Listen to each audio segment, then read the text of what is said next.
Salut Jennifer! Allez, Comment ça va?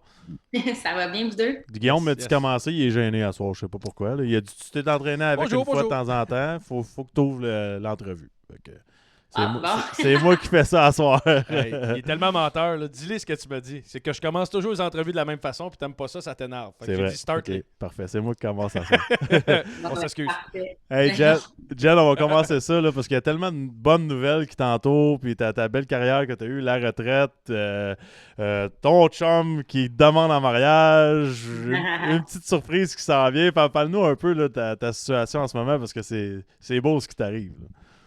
Mais c'est vraiment beau. Puis en fait, tu sais, en tant qu'athlète, on pense pas que ça va arriver comme ça quand on annonce ou on est prêt à prendre sa retraite, tu sais.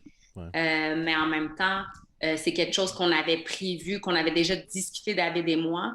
Mais ce que je vis en ce moment, c'est encore plus beau. Puis tu sais, je m'ennuie pas, là. Je suis vraiment bien dans ma vie de retraite aujourd'hui.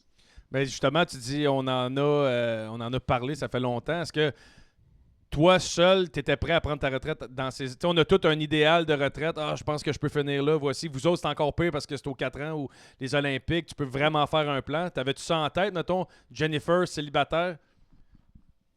Moi, je savais qu'en fait, les Jeux de Tokyo, c'était mes derniers Jeux olympiques parce que justement, c'est 4 ans. Fait que si, mettons qu'il n'y avait pas eu la pandémie, j'aurais eu 29 ans. Je trouvais que c'était une belle âge pour justement prendre sa retraite sans être trop tiré par le temps à cause de l'âge, puis commencer ou entamer une nouvelle carrière. Mais là, avec la pandémie, ben, ça m'a repoussé d'1 an. Donc, ça l'a fait en sorte que j'étais encore plus prête.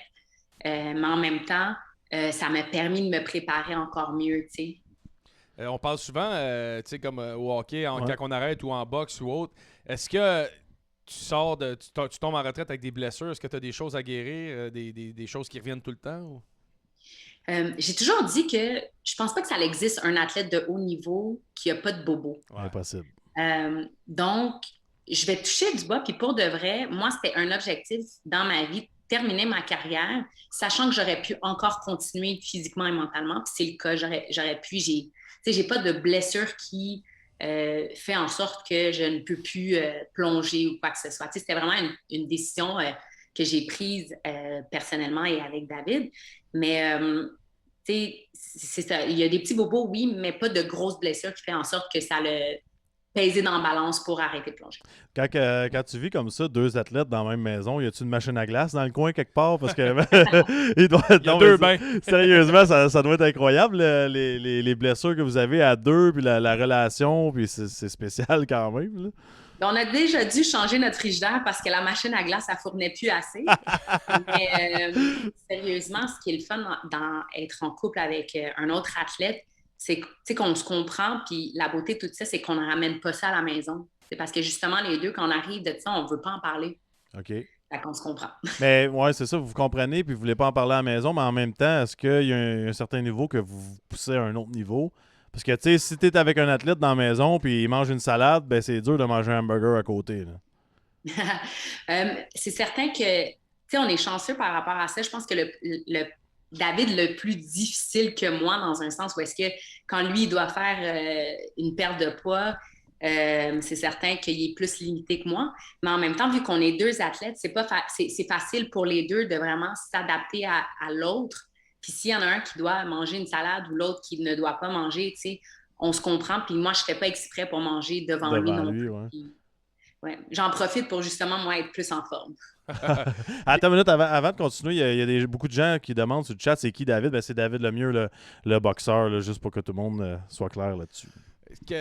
Là, présentement, tu as des plans à court terme, là, mais tu sais, on a vu Joanie Rochette retourner ses bancs d'école, on a vu une des sœurs du Four-la-Pointe, même chose. Est-ce que de ton côté, c'est quelque chose que tu planifies? Est-ce que tu as ça en tête? Tu te vois où dans 5-8 ans? Tu veux faire quoi?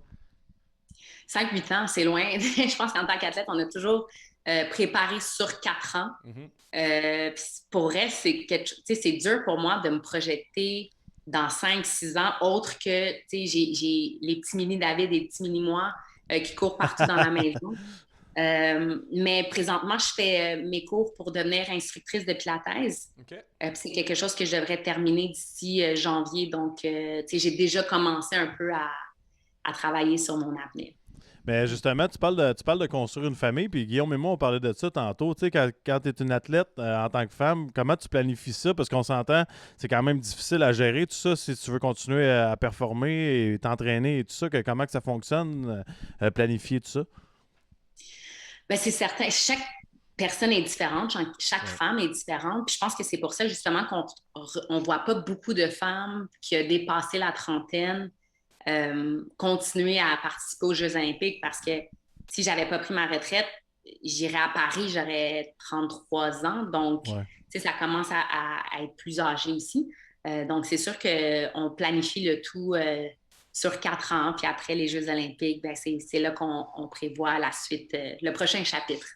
Justement, le prochain chapitre, est-ce que, tu sais, parce que quand on a arrêté de jouer, Max, il était en Allemagne, ça a été une photo qu'on a mis sur les réseaux sociaux disant c'est la fin. De mon côté, il n'y a pas eu de grosse cérémonie. Est-ce que toi, tu as réussi à sortir de la façon que tu voulais, puis à avoir l'impact que tu voulais quand tu as arrêté? En fait, j'ai eu plus que qu'est-ce que je voulais. Tu sais, pour de vrai, je sais pas pour vous, mais moi, c'était. On dirait que j'aurais pu juste m'en aller sans en parler, puis ça l'aurait fait bien mon affaire. Euh, mais en 100%. même temps, c'est pas comme ça que ça se fait. Puis j'ai écrit une lettre ouverte à la petite Jennifer, la petite plongeuse métisse. Puis je pense que c'est vraiment comme ça que je voulais tu sais, dire au revoir pour la souligner, elle, qui a été présente, qui m'a amenée en fait où est-ce que je suis aujourd'hui. En même temps, la petite signature au bout de ce texte a fait en sorte que ça l'a mentionné aussi les raisons pourquoi je prenais ma retraite. Mais justement, Ah. cette lettre-là, c'est quand même touchant, c'est incroyable. Puis, tu sais, il y a une couple de passages pour moi que j'ai besoin d'une certaine clarification. Tu sais, tu mentionnes seulement qu'à la piscine, que ton identité était claire. Tu sais, pour moi, c'est profond. Qu'est-ce que ça voulait dire, ça? Mais en fait, c'est que quand tu es un enfant mixte, en fait, moi, ma mère, tu sais, c'est une Québécoise, les yeux pairs, les cheveux blonds, tu sais. En tant que jeune fille, quand tu regardes ta maman puis tu n'es pas semblable à elle, tu sais, tu te poses un peu des questions. Donc, mais ma mère, elle m'a toujours, tu sais, rassurée, ben, pas rassurée, mais en fait, elle m'a toujours dit que j'étais super belle et tout et tout. Puis aussi, je suis née dans un quartier où est-ce qu'il y en avait vraiment pas beaucoup. Je suis née en fait à Montréal, dans le quartier Rosemont. OK. Donc, j'allais vraiment dans une école où est-ce on était peut-être 2, 3 personnes, des métis en fait. Euh, Puis, c'est vraiment la piscine où est-ce que on était plein d'enfants. Tu sais, je me souviens, je plongeais avec Roselyne, Megan à l'époque encore, tu sais. Puis, on s'est jamais attardé à la différence de couleur. Tu sais, on était vraiment plein d'enfants qui voulaient jouer dans l'eau, qui voulaient plonger, puis sentir l'adrénaline que le plongeon nous procurait. Puis, c'est pour ça qu'on dirait qu'à ce moment-là, c'est vraiment là que j'avais pas conscience, tu sais. Mais est-ce que justement, tu as eu des moments ou des épisodes qui t'ont marqué de justement que cette différence-là, tu te l'as fait souligner? Dans mon sport, non, pour de vrai, j'ai vraiment été chanceuse. Puis je pense que c'était peut-être probablement ma signature à moi, ce qui faisait en sorte que j'étais très différente de tout le monde. Et derrière chaque plongeon, tu sais, il y avait la signature, disons, Jen Abel, par les traits que j'étais différente. Mais en même temps, j'avais les aspects qu'une plongeuse devait avoir, tu sais. Donc, j'amenais quelque chose de différent. Puis je pense que ça m'a justement aidé à amener ma carrière ou le monde du plongeon plus loin, tu sais. Tu mentionnes aussi dans cette lettre-là que ta quatrième place aux Jeux de Rio en 2016 te donne envie de tout arrêter. C'est un point tournant dans ta vie. Pourquoi c'est un point tournant? Puis à quel point ça t'a aidé à être peut-être meilleur ou que ça a changé les choses? C'était un point tournant parce que, en fait, moi, j'ai commencé à l'âge de 4 ans. Donc, toute ma vie, c'est ce que j'ai connu, le plongeon. Le plongeon, et évidemment, j'ai été à l'école aussi, mais en sport-études. Donc, c'était toujours tourné alentour du plongeon. Puis, à chaque compétition que je prenais part, je ramenais toujours une médaille. Donc, même si j'avais en individuel la performance que je voulais, mais pas en synchro, ben, au moins j'en avais une sur deux. Tu sais. Ouais. Puis malheureusement, aux Jeux olympiques, la compétition la plus médiatisée, la compétition où est-ce qu'on travaille 4 ans pour, c'est là qu'on veut avoir notre pic. Puis en fait, moi, j'ai terminé quatrième. Puis il y a aussi eu un petit épisode avant les partir aux Jeux, j'ai été blessée pour la première fois, quand même une blessure que j'ai dû arrêter de plonger pour plusieurs semaines, chose que je n'étais pas habituée. Puis dans ma tête, c'était pas le moment avant les Jeux olympiques de prendre justement un pas de recul. Donc, ça a été difficile pour moi de gérer tout ça, puis tu sais, mentalement d'y faire face, Ouais. puis de revenir à la maison sans médaille quand j'en visais deux. Tu sais, je croyais vraiment que ma carrière était terminée ou c'est qu'on allait m'oublier. Je sais pas. Je pense que, tu sais, je m'étais énormément identifiée à Jennifer, la plongeuse, qui ramène que des médailles. Puis j'en avais pas eu. Donc, c'était vraiment pour moi un peu un réveil matin pour me dire, Ouais. OK, ben, il est temps que tu apprennes à te connaître en tant que femme, puis à arrêter de t'identifier à tes médailles. Mais qu'est-ce que tu as connu sur toi-même, justement, dans tout ça? En fait, j'ai connu que j'étais beaucoup plus qu'une simple plongeuse. Tu sais, c'est d'apprendre à se connaître, oui, mais c'est d'apprendre aussi à dire non quand il y a des choses qui ne nous plaisent pas. Tu sais, des fois, on a des entraînements où on a des moments dans la vie qui font pas notre bonheur, puis qu'on pense qu'on doit dire oui parce que ça fait partie du programme d'entraînement. Puis, tu sais, moi, j'ai appris à travers le temps, ça n'a pas été facile, mais j'ai appris à justement dire comme, ah, ben, j'ai pas la même vision. Puis, j'ai su que quand j'allais arriver à Tokyo, je voulais être la plongeuse qui a pris ses décisions à elle pour être au meilleur d'elle-même et non les entraîneurs se sont consultés puis ont mis un programme pour elle. Ouais, Qu'est-ce ok. qu'il y a, justement, tu sais, quand on parle de l'évolution de l'athlète, qu'est-ce que tu trouves qui est la plus grande amélioration qu'il y a eu dans ton sport dans les dernières années? Puis ça représentait quoi? Tu dis, j'étais en sport-études. Ça représentait quoi le sport-études de ton temps à aujourd'hui, la différence? Mais en fait, je pense que le sport-études au niveau secondaire, c'est quand même la même chose. Tu sais, je ne suis pas très au courant de s'il y a eu une évolution à ce niveau-là parce que je trouvais quand même que quand j'étais au secondaire, tu sais, c'était un programme qui était strict, mais en même temps qui était très bien fait. Moi, je me souviens, tu sais, mes premiers Jeux olympiques, je les ai faits à l'âge de 16 ans quand j'étais en secondaire 4. Puis, tous mes professeurs, ma directrice, se sont mis ensemble pour justement me donner un horaire en fonction de mon entraînement, mais qu'en même temps, je puisse rattraper les classes que j'avais manquées ou les examens. Puis, j'avais des cours de récupération aussi. Donc, c'est pour ça que je pense que vraiment, c'était essentiel pour moi. Puis, c'est le bon programme pour ceux qui veulent s'améliorer. Mais ce que je sais aujourd'hui, c'est que il n'y a pas juste le programme sport-études au niveau secondaire ou collégial ou universitaire, il l'a même maintenant au primaire. Donc, tu sais, ça permet aux jeunes enfants qui veulent vraiment exceller plus tôt dans leur carrière à pouvoir se concentrer un peu plus sur leur sport. Quand tu parles en secondaire 4, tu vas à tes premiers Olympiques. C'est quoi le vibe dans l'école? Tu dois dire, mettons, tu joues pour le midget 3, c'est bien cute, mais là, tu vas aux Olympiques. Est-ce que tu as amené tes devoirs avec toi? C'est la question qu'on voulait demander. Non, mais tu dois être l'idole de l'école, genre, le monde doit dire, ce fille-là va aux C'était Olympiques. carré. Ben, c'est certain que je pense que c'était plus en secondaire 5 parce que les Jeux sont en été, hein, donc j'avais déjà terminé. Mais c'était plus en secondaire 5 que j'ai réalisé au niveau des professeurs que, disons que la vis était moins serrée. Quand j'avais de la misère, j'avais plus d'aide. Toi aussi, t'as passé ton histoire parce que t'étais bon dans un sport, c'est ça? C'est ça, exactement. Bon, ben, je pense qu'on est tous en même page. Hey, cheers! Ici. On va faire un cheers. Non, mais moi, je veux savoir comment tu prends la décision comme jeune athlète, justement, de faire ce sport-là. Tu sais, nous, au Québec, c'est facile, là, on veut jouer au hockey, mais toi, tu as décidé que tu plongeais. Pourquoi? Puis comment que ça s'est passé tes premières journées dans ce monde-là? Moi, j'ai commencé, en fait, c'est vraiment venu de mes parents parce que pour eux, moi j'ai un grand frère aussi, puis c'était important pour eux de savoir que leurs enfants savent nager. Donc, ils nous ont tout simplement inscrits dans des cours, disons, de récréatifs aquatiques, si on veut le dire comme ça. Moi, je faisais de la natation puis de la nage synchronisée, OK. aujourd'hui appelée natation artistique. Puis mon frère, lui, faisait de la natation et du plongeon. Puis j'ai vraiment toujours été super active. J'ai toujours été à la recherche de l'adrénaline. Puis je voyais mon frère sauter. Ça m'a toujours attirée. Puis là, la petite sœur jalouse, ben moi aussi, je veux faire du plongeon. Puis mais mes parents ont dit, ben termine ta session de natation artistique. Puis la prochaine session, on va t'amener en plongeon.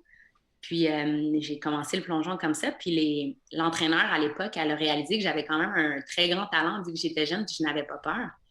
Donc, ils m'ont transféré au club de plongeon Camo. Puis, c'est là que j'ai commencé. Mais là, quand tu arrives en haut la première fois, là, tu sais, là, ça a l'air facile, là, mais il doit y avoir la chienne un peu. Là, J'ai plus peur, je pense, aujourd'hui qu'à l'époque. Ah ouais, Mon hein? premier saut, j'avais peut-être 6 ans. J'ai sauté du 10 mètres Puis, tu sais, je recherchais ça. Tu sais, quand t'es jeune, t'es pas consciente du danger, là, tu sais. C'est le fun. C'est ça. Puis, c'est ça, mes parents, et eux, ils étaient dans les estrades, puis ils avaient peur, tu sais, ils se cachaient leurs yeux. Ma petite fille va briser en deux. Puis, j'ai sauté, puis après, c'est comme ça que ça a recommencé. Puis, tu sais, on le voit déjà, on le sait quand un jeune a un talent, tu sais. C'est quoi ton plus gros flat? C'est une question niaiseuse, mais il doit y avoir une fois que t'as plongé et t'as fait tabarouette. C'est Il y a eu vrai, pareil. plusieurs Hein? fois. Oui. Plusieurs fois, j'ai plongé, puis je me suis dit pourquoi je fais ça dans ma vie. Ouais, c'est ça. Aïe, Hein? aïe. Tu sais, c'est sûr que les flats du 10 mètres, il n'y en a pas eu beaucoup, mais il y en a eu. Puis ça a été aussi les flats que j'ai fait. OK, merci, bonsoir, je le refais plus. OK. Sinon, un plongeon que j'ai vraiment eu de la misère à reprendre sur, c'est un plongeon du 3 mètres qui m'est arrivé un accident. Puis, en fait, je suis retombée sur la planche, mais j'ai été très chanceuse. Je me suis comme protégée avec mon coude. Donc, ça aussi, ça a été le merci, merci, non merci, pas nécessaire dans ma vie. Ça a été la dernière fois que j'ai fait ça. Mais mentalement, Wow. c'est quoi l'impact de ça, justement? Parce que, tu sais, mettons, au hockey, par exemple, il y a un combat, puis tu te fais briser le nez, ben c'est plus dur de retourner te battre après. Là-dessus, la préparation mentale, puis tout ça, ça doit être quand même assez intense après une blessure. Bien, ça a été long, puis, tu sais, je vais pas mentir, c'est un plongeon que même encore, quand je plongeais aux Jeux de Tokyo, tu sais, c'est un plongeon qui a été très difficile pour moi d'apprécier. Je le faisais, mais il y avait toujours une petite crainte derrière moi. Ça l'a pris vraiment. Tu sais, ça, c'est un plongeon qui est arrivé en 2011. Donc, ça m'a pris, tu sais, je te dirais, un bon 4 ans avant de, comme, Ouais. OK, de revenir puis d'être correct. Mais en début d'année, après une saison off, tu sais, ça me prenait toujours un peu de temps de revenir à refaire ce plongeon-là. J'ai fait des recherches un petit peu, puis on m'a dit que tu allais comprendre quand j'allais te dire que ça a l'air que tu fais toujours des jambettes à tes partenaires quand c'est pas le temps. Oui. Est-ce que tu peux... Oui, Est-ce qu'on oui. peut... Elle pèse sur le bouton off. Salut, bonne nuit. Oui. Je sais. Tu sais, moi, là, je suis la première fille de. En fait, j'ai un grand frère, mais mon père, il y a 6 frères. OK. Après ça, mon père, il y a eu mon père étant le plus vieux, a eu un garçon, puis après ça, moi. Donc, je suis la première fille d'une lignée de 8 garçons. Fait que, tu sais, j'ai toujours aimé le genre de petites le genre de petites blagues ou des choses que généralement les filles ne trouvent pas drôles. Puis, l'anecdote est qu'on est aux Jeux olympiques de 2008, nos premiers Jeux olympiques. Euh, on est moi, Roselyne, Megan, on rentre dans le stade pour saluer puis admirer le spectacle. Puis là, je suis en arrière avec Megan, puis Roselyne est juste devant nous. Puis Roselyne, c'est vraiment notre fille qu'on aime taquiner. On aime ça. Elle est facile à apprendre, à faire peur dans un coin un coin de chambre et tout. C'est vraiment elle qui est facile à avoir. Puis là, je sais pas, on s'amusait à se faire des jambettes. Pendant que quelqu'un marche, tu donnes un coup sur le pied en arrière. Ouais, puis, Max aime ça, ouais, faire ça. ben, Roselyne, je lui ai fait ça pendant qu'on rentrait dans le stade à la cérémonie. Puis elle est tombée. À la cérémonie d'ouverture? Oui. Mais elle est tombée, puis pas trébuchée, là. Tu sais, elle avait la face à terre. On est-tu capable de trouver une vidéo de ça, tu penses? Ouais, ben, Non, je pense qu'on l'a pas filmé. Mais pour de vrai, on en reparle aujourd'hui, puis on en rit encore, mais sur le coup, elle nous a vraiment... En tout cas, elle m'a pas trouvé drôle, puis ça y a pris un petit quelques minutes avant de me pardonner, mais on riait tellement que ça... Tu sais, je pouvais pas le faire, c'était parfait, puis c'est pour ça l'anecdote de... Sérieux, là? aucun regret, c'est que Sérieusement, je vais pas le faire. je m'excuse, mais je pense que c'est une des meilleures anecdotes qu'on a eues au podcast. Ah non, hey. Imagine-toi. C'était où, ça? À Pékin, Ouais, en 2018. Ça devait être Hey, écœurant. man, c'est bon, ça. Imagine la fille pareil. Fait une jambette, puis elle tombe, là, t'es comme... Asti. Ouais, c'était pas ça le plan, là. On s'entend que c'était pas ça le plan. Non, mais le plan, c'était pas qu'elle tombe de même, mais c'est encore plus drôle parce que justement, Elle était face à terre. Aïe, aïe, c'est très, très, très réussi. Une autre chose que mes recherches m'ont amené, ça a l'air que vous avez souvent des petites dérapes en Espagne. Oh, là, il est Oui, comme. ben, Tu parlais de ça, là? Arrêtez de niaiser, les gars. Il en reste quelqu'un d'autre après, t'es correct. parfait. Ben, c'est certain que l'Espagne, tu sais, personnellement, moi, quand on allait en Espagne, tu sais, c'était en 2000, c'est en 2006-2007. Puis, tu sais, j'étais quand même très jeune, mais, tu sais, je me souviens qu'à la fin, les fêtes, tu sais, pour les adultes, c'était un petit peu plus le fun. Puis, tu sais, j'ai souvent été là pour mes coéquipières. J'adore le terrain. Attends une minute. Je lève mon chapeau. Tu t'es bien sorti de la barre. Ben, je sais patiner. J'étais assez patiné. J'ai été là pour mes coéquipières. C'est bon. Ok, parfait. Regarde, on pousse pas plus. On va y aller. On y va avec la dernière. Vas-y, c'est toi qui l'as formulé cette merveilleuse question. Ça a l'air que vous aviez un code à l'entraînement pour pas vous faire prendre à rien faire. Code rouge. Mais ça dépendait si c'était rouge Bourgogne, c'est parce que là, on était vraiment fixés. Ça dépendait du rouge, comment il était. Là, on parle de quoi, là, au juste?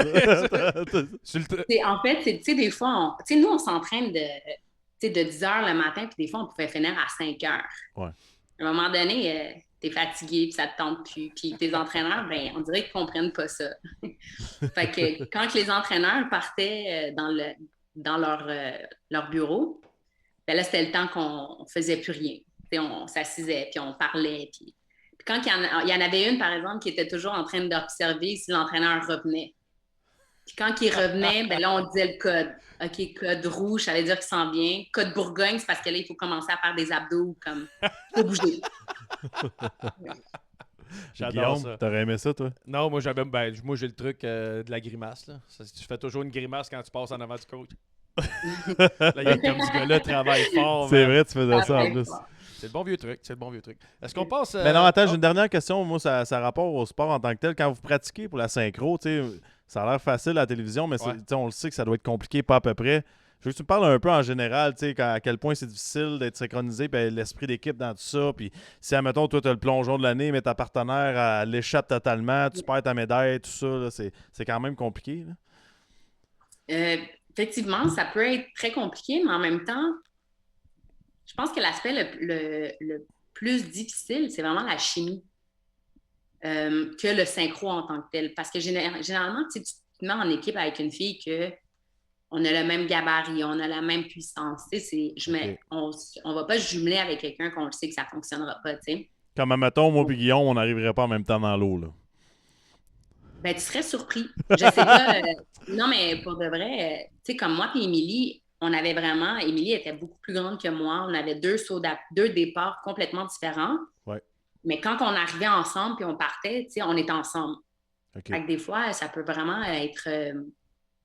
Ça peut être surprenant, exactement.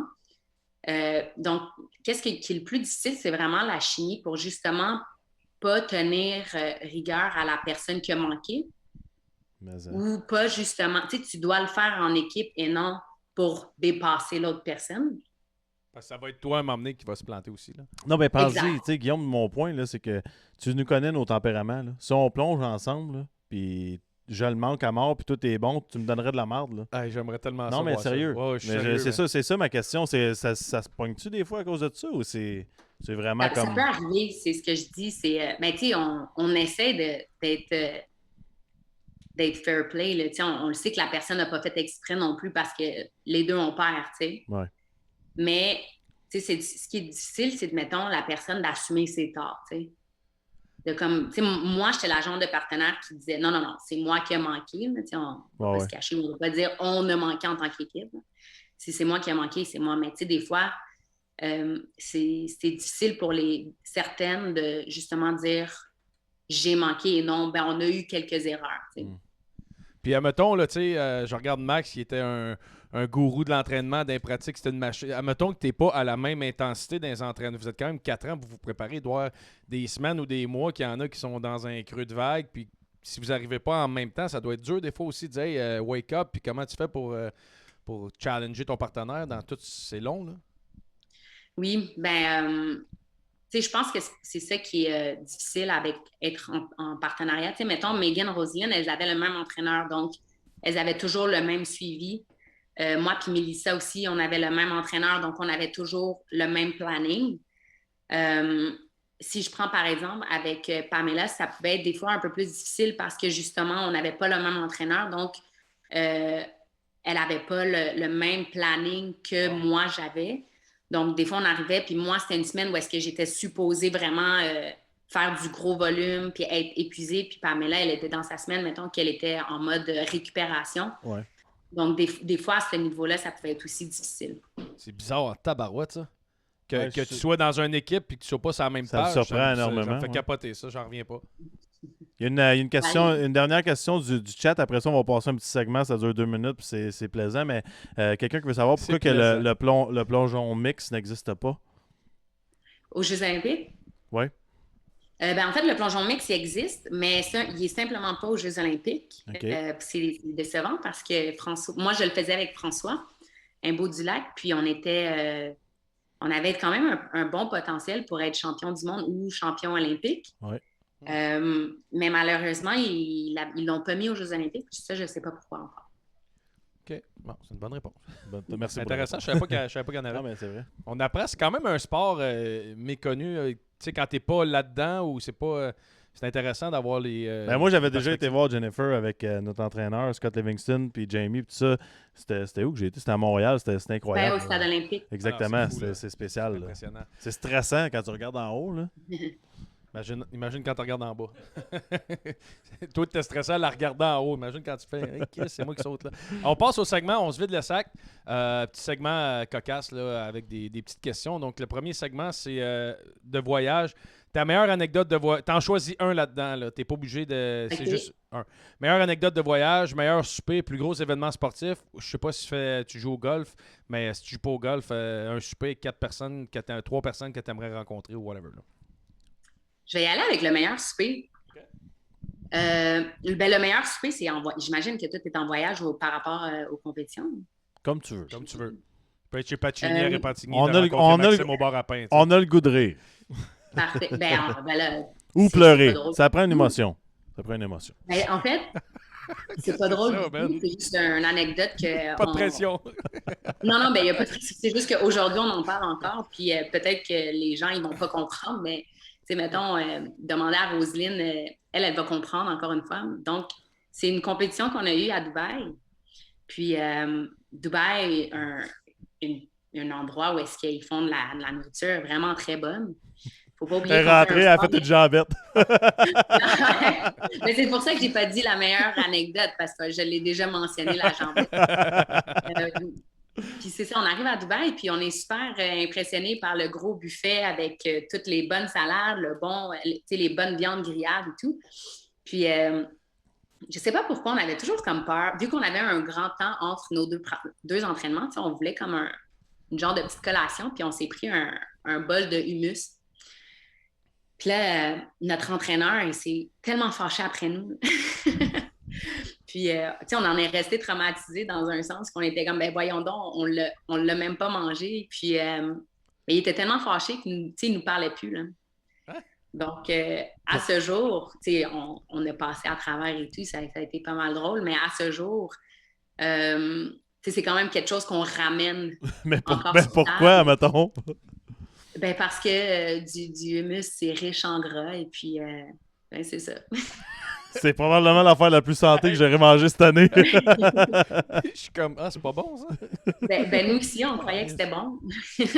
Guillaume, si vous voulez, là, si jamais ça t'arrive encore, il y a un truc. Hein? Tu te rappelles quand tu avais mis ta salade par-dessus ta lasagne? Ouais, mais j'ai une anecdote à Halifax que je te conterai. OK, parfait. Deuxième slide, Simon, s'il vous plaît, au lieu de texter ton poulet frit. Non, de l'humus, c'est santé. Expérience, première journée au bureau. Souvenez au hockey, tu peux l'enlever. Ta plus grande phobie, sinon? Ma plus grande phobie. Le humus. Non, mais là, première journée au bureau, mais je travaille pas non plus. Comme... Non, mais ça peut être ta première journée à la piscine, ta première journée aux Olympiques, whatever. Là. Sinon t'as pas d'idée, puis on passe à autre chose. On a un autre slide. Après ça, on te donne congé pour la soirée. OK. Ben oui, on va passer à autre chose. OK. Vie privée. Anecdote d'une date. Meilleure rencontre, un moment embarrassant ou un crush secret. Oh. Bon, ben, Tu peux pas être la première à sauter 2 slides, en plus. Ça serait pas pardon. Non, ben, tu sais, c'est certain que ma meilleure rencontre, là, ça va être cheesy, mais c'est clair que c'est mon fiancé David. Puis l'anecdote dans tout ça, c'est que quand on s'est rencontrés, les deux, on n'avait aucune idée de qui qu'on était. C'est vraiment, on savait pas qu'on était des athlètes. Bon, on savait qu'on était athlètes, mais c'est pas à quelle ampleur. Puis c'est à force de justement de se voir que c'est là qu'on a appris à OK, vraiment un grand boxeur et OK, t'es vraiment une grande plongeuse. Tu sais. Ah, c'est cool. C'est incroyable, C'est fort, pareil. ça. Ça. Ouais. J'aime ça. J'aimerais ça. Je sais pas pourquoi. J'aimerais ça, le voir plonger. Ça me semble que ça serait écœurant. Il l'a-tu déjà fait? Il a sauté 10 mètres, Ah ouais, hein? oui. Hey, mais Il ça... a sauté ses pieds, là. Non, mais j'aimerais ça. Moi, je m'imagine le boxeur qui va à la guerre, puis tout, puis qui arrive en haut, puis qui saute, puis qui fait une petite bombe comme en descendant. Disons que ça avait de l'air un peu de ça. J'adore ça. Félicitations pour ta retraite. Merci Ouais. d'avoir pris le temps de venir nous jaser à soir. C'est puis, super Mais ça fait apprécié. plaisir, c'est super agréable. Puis bonne chance dans un futur projet. Je suis sûr que ça va bien aller. Je suis pas inquiet pour toi. Merci. Salut, Yes, merci, à la bonne prochaine. soirée. Bye-bye. Bye bye.